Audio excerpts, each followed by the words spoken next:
Hello, everyone. Tony Stephen here.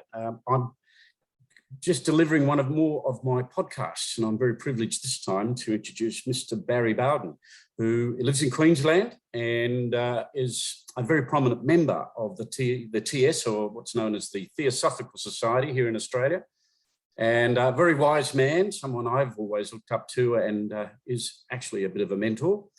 But we're looking forward to working together in the future as well. But please let me introduce Barry Bowden. How are you, Barry? I'm very well, thank you, Tony, and thanks Thank you for interviewing me today. No, it's very good to have you on board.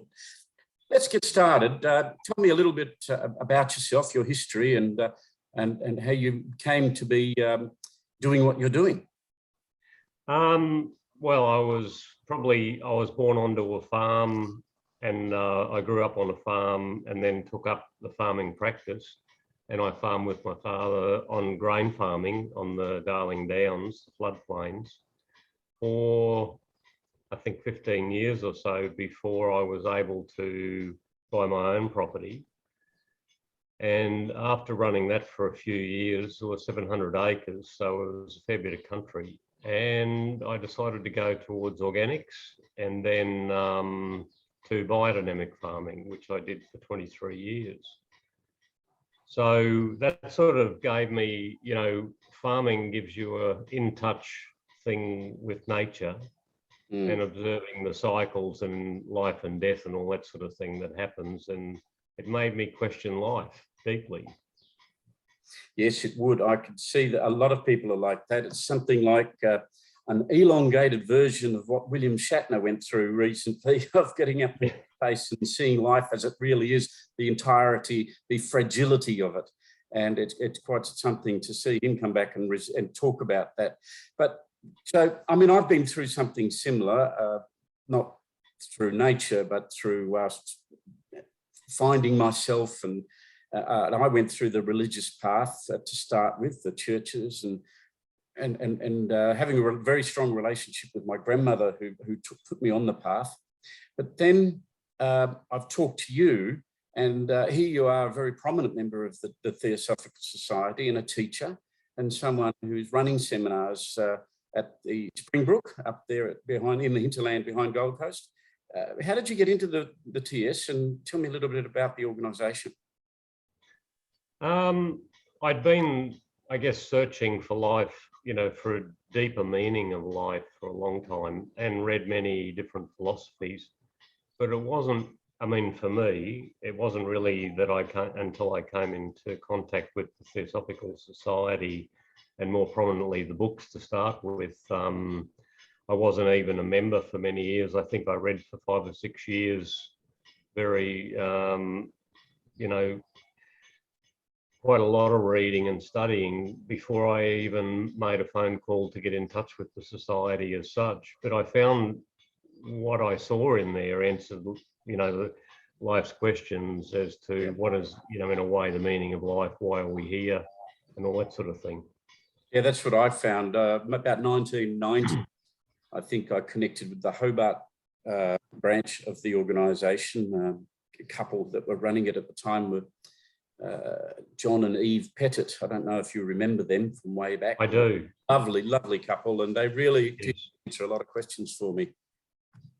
Yeah, and that sort of then, at the same time, I was also aware that I needed to, start practicing and start meditating, and so I got involved in that side of it as well as the study.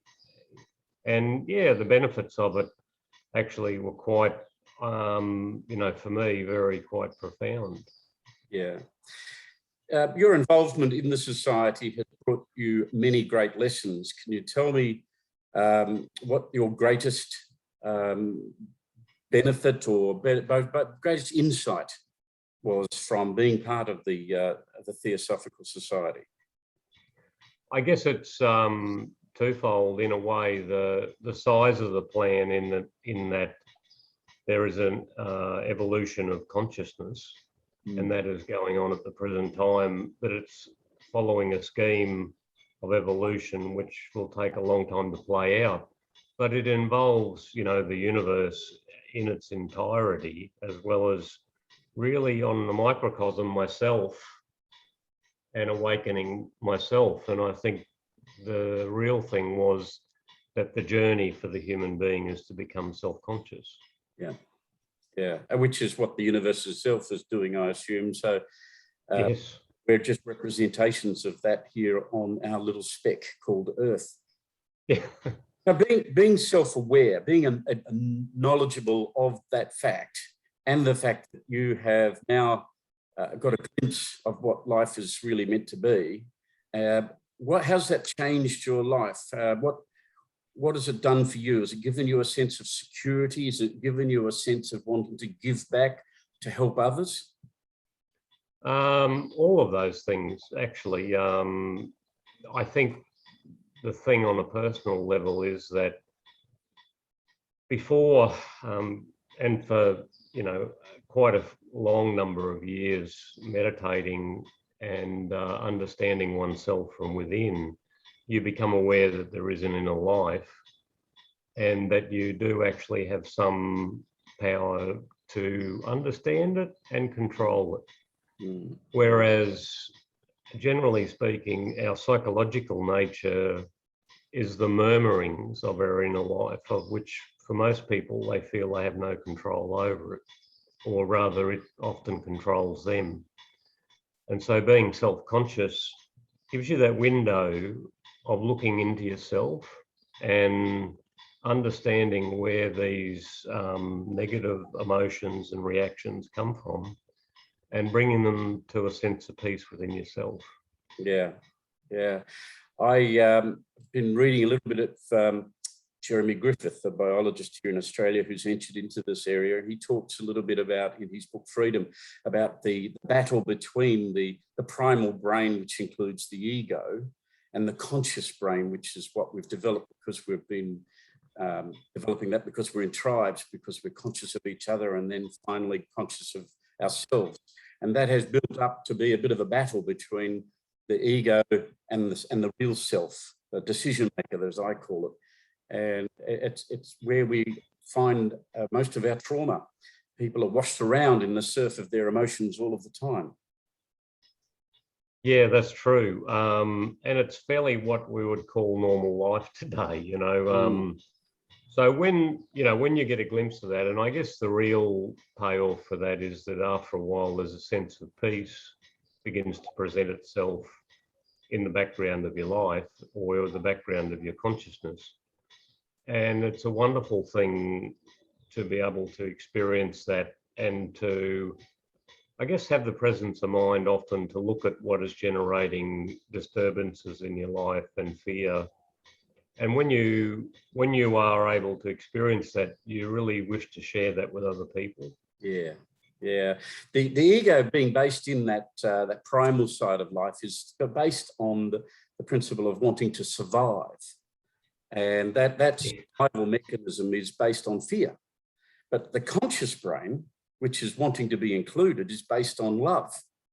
And so I'm forever in the latter part of my life moving, consciously trying to move from being frightened or fearful to wanting to love. And I see a lot of that message in the TS. Yeah, it is. And but I think the thing that has really come into focus for myself is that until you begin to practice it, the studies and the philosophy, which is quite wonderful in itself, doesn't really have the power to change you. Only you have the power to change you.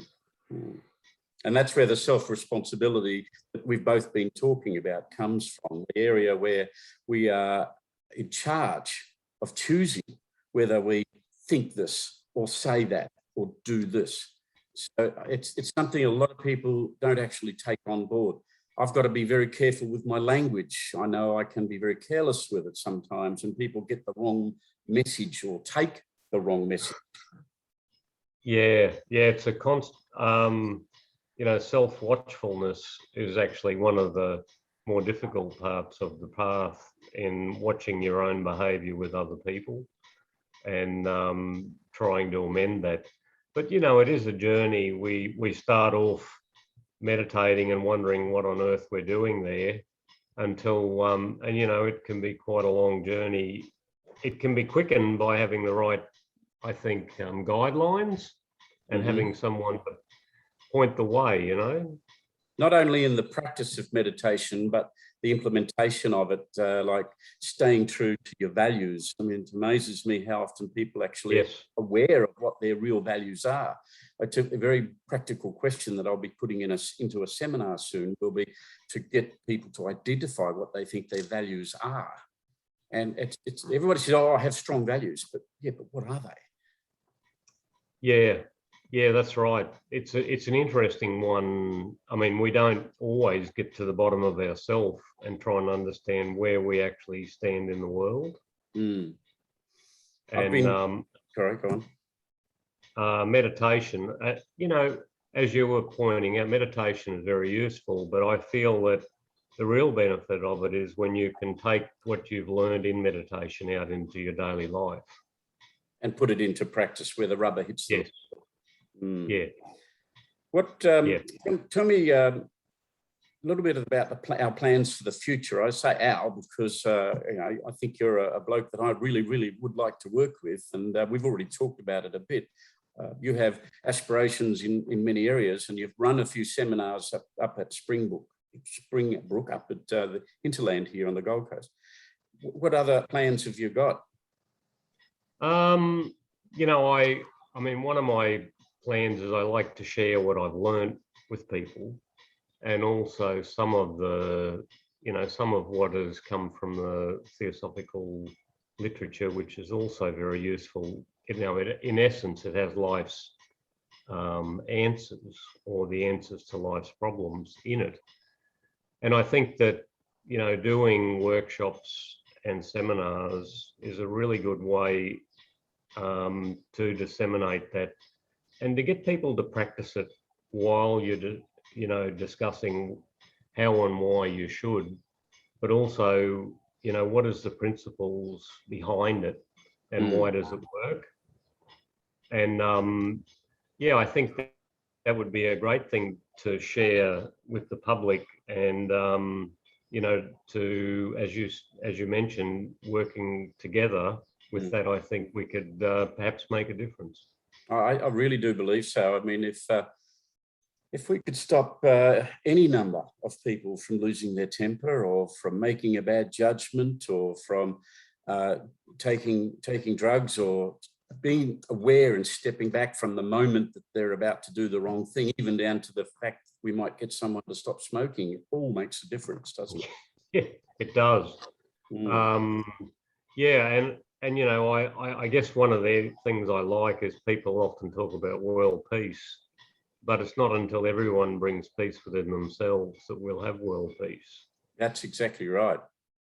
It's a great aspiration, but it's as much as we like to talk about social determinants around the country or around the world and manipulate people from en masse, as we're seeing dramatically great examples of with COVID.